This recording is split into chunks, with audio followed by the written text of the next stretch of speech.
Buongiorno e ben ritrovati con una nuova edizione del TG Flash di New Sicilia.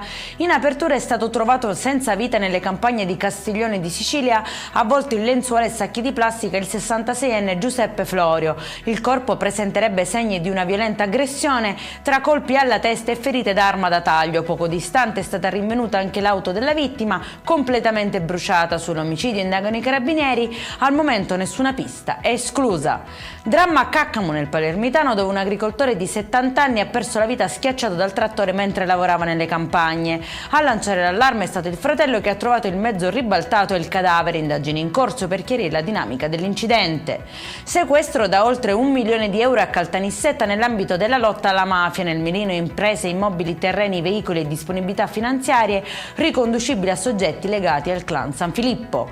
Acqua contaminata venduta illegalmente con autobotte. Scatta il blitz dei carabinieri a Favara, nell'Agrigentino. 2 persone sono state denunciate dopo aver rifornito abitazioni con acqua prelevata da un pozzo privato non autorizzato.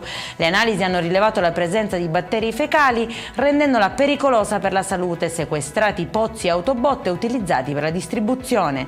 E in chiusura scoperto un vero e proprio laboratorio clandestino della droga a Palermo. Sequestrati oltre 50 kg di stupefacenti e 2 arresti. Il blitz è scattato dopo un controllo su strade e successive perquisizioni. Per questa edizione è tutto, prossimo appuntamento alle 19:30, buona giornata.